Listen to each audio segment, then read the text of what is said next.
Like the White House, Tehran has manoeuvred to present the deal in favourable terms to its domestic population. Iranian Deputy Foreign Minister Kazem GHARI-BA-BAD-DI said, quote, "The enemy launched this war to achieve its own objectives, but it failed on every front, while the Islamic Republic of Iran achieved major victories." Now, in many cases, the more grandiose victories claimed by each side appear to remain unfinalised. A preliminary agreement only has been signed electronically by Trump, Vance and Iranian parliamentary speaker Mohammad Bagher Ghalibaf. It is reportedly only a page and a half. On the other side, US officials say that technical talks on Iran's nuclear program are expected to begin this week, and that any sanctions relief or release of assets will depend on progress on this front. Nuclear enrichment was once a non-negotiable point for Tehran. So how have the goalposts shifted? Has Iran done better or worse than the US? And is it better or worse off now than it was before the war? Negar Mortazevi is an Iranian political analyst and a senior fellow at the Center for International Policy, and she joins me now. Negar, welcome. We have seen a lot of competing narratives about what this agreement contains. What concessions has Iran made that you're aware of, for example, on this question of nuclear material? Thank you for having me, Matilda. So Iran and the US both have made concessions, showed flexibility to try to bring this to the finish line with the historic help of mediators. The Pakistanis really pushing the Qataris until the last moment.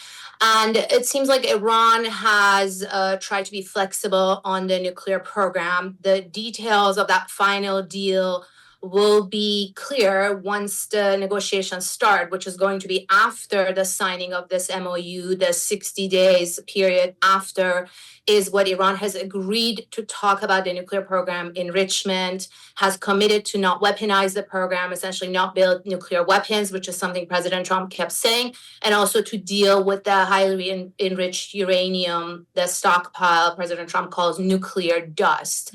But the details are going to be negotiated. And this is going to be in exchange for sanctions relief, for the unfreezing of Iranian assets step by step. But just in general, I think Tehran understands that this, for President Trump, is very much domestic.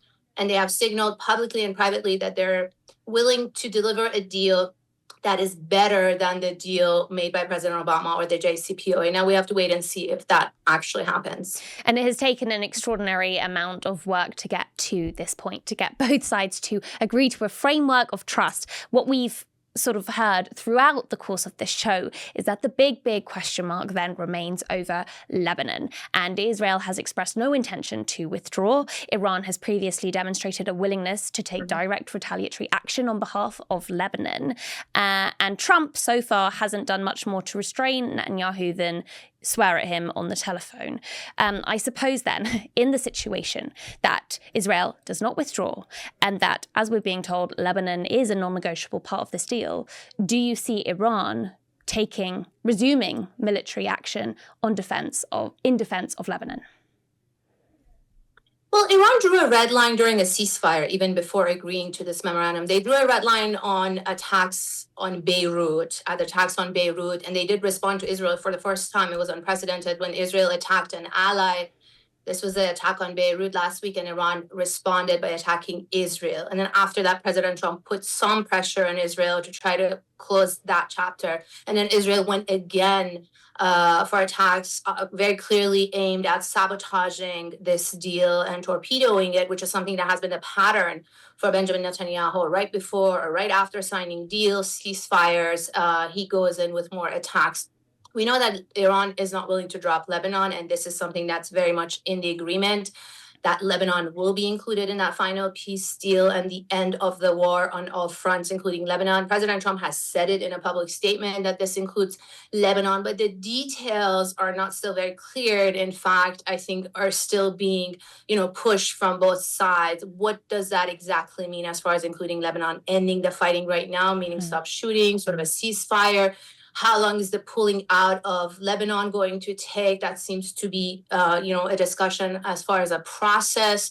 And then, that pressure is very much required from President Trump, from the White House on Israel, not a one-time pressure, but a sustained pressure to keep that peace in Lebanon between Israel and Hezbollah. And the commitment is also both sides. So Iran and its allies having a non-aggression pact with the US and its allies, which very much includes Israel. So I think that's a very important issue. It's a sticking point, and it's something that a third party, essentially Israel, who's not at the negotiating table, and also Lebanon, who's not at the negotiating table, or Hezbollah, it has to do with these parties, and the pressure has to come from Iran and Washington to try to keep that peace intact. Hearing all of those question marks, it's easy to feel as though not that much has actually changed today from where we were sitting a few days ago. But of course, Iran's foreign ministry has been declaring victory.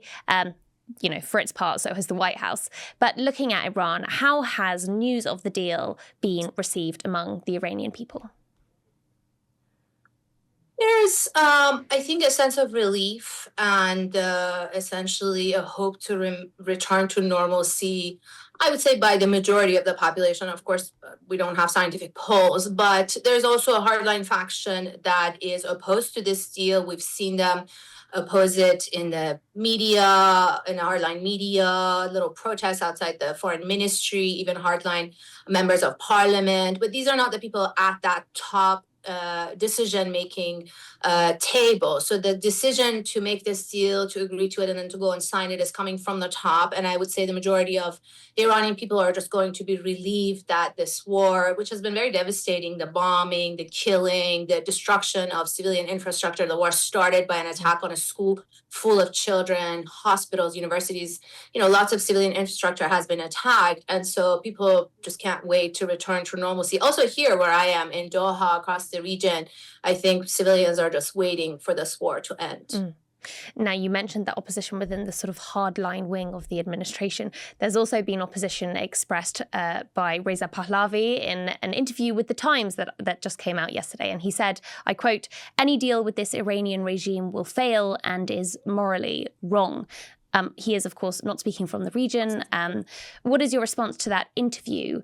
And I suppose the apparent shift we've seen that it reflects in Trump's attitude towards the standing government in Iran.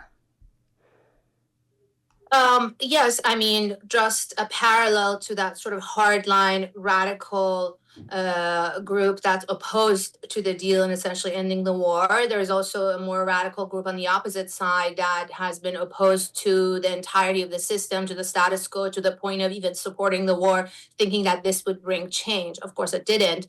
They, are represented very much in the Iranian diaspora across the world, in the US, in Europe specifically.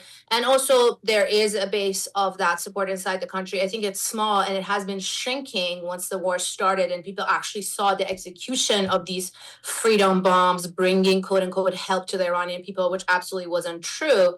But yeah, I mean, that is part of sort of the political discourse inside and outside. But I would say, going back to sort of that chunk in the middle, the majority of the Iranian people, which is now sort of represented by this group that is doing the deal and bringing an end to the war, are very much waiting for it to end. Negar Mortadzavi, thank you so much for your time.